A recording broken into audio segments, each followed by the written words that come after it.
ஹாய்ங்க, எல்லாம் எப்படி இருக்கீங்க? என்ன பண்ணிட்டு இருக்கேன்னு சொல்லி பார்த்தீங்கன்னா, ஆவாரம் பூ வந்து ப்ரிப்பேர் பண்ணி வச்சுட்டு இருக்கேங்க. நம்மளோட காஸ்மெட்டிக்ஸ் எல்லா பொருள்லையுமே ஆவாரம் பூ வந்து நிறைய சேர்க்குறோம். இந்த ஜனவரி மாதம் வந்து நிறைய ஸ்டாக் இருக்கும். ஏன்னா இது வந்து சீசன் டைம் நினைக்கிறேன். ஜனவரி மாதத்துக்கு அப்புறம் மார்ச் வரைக்குமே வந்து ஆவாரம் பூ நல்லா காய்ச்சிட்டு இருக்கும். இப்போ வந்து பொங்கலுக்கு வந்து நீங்கள் வாங்கியிருப்பீங்க. கூலைப்பூவும் ஆவாரப்பூவும் சேர்ந்து வந்து விற்பாங்க. இது நம்ம ஊரில் பார்த்தீங்கன்னா இந்த ஒரு சின்ன கொத்தே வந்து 10 ரூபாய் 20 ரூபா அந்த மாதிரி, அதை விட கூடயே இருக்கும். இங்கே வந்து 10 ரூபா அப்படின்னு சொன்னாங்க.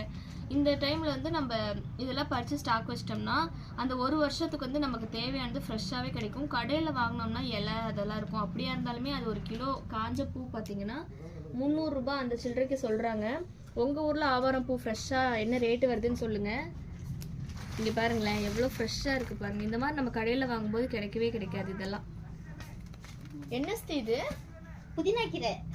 எவ்வளோக்கு வாங்குனீங்க? இது அமௌண்ட் எல்லாம் கிடையாது, நம்ம தோட்டத்துல விளைஞ்சது, ஃப்ரெஷ்ஷா இருக்கு. அப்பா நீ பாருங்க வேரோட இருக்கு பாருங்களேன், தெரியுதா? பிரியாணிக்காக போய் பறிச்சுட்டு வந்தேன் இப்பதான். எல்லாமே நல்லா ஃப்ரெஷ்ஷா இருக்கு பாரு. கிராமத்துல இது ஒரு பெனிஃபிட். எந்த பக்கம் திரும்பினாலும் தேவையான பொருள் எல்லாமே கிடைக்கும். இப்ப நீ போறப்ப இந்த இதை கொண்டு போய் அங்க ஊனி வச்சின்னா நல்லா வேரோட இருக்குல்ல, இந்த மாதிரி வேறு நல்லா பொழைச்சிட்டு கொண்டு வந்துடும். இதெல்லாம் இப்ப அங்க வாங்கணும்னா 100 ரூபாய் சொல்லியிருப்பாங்க.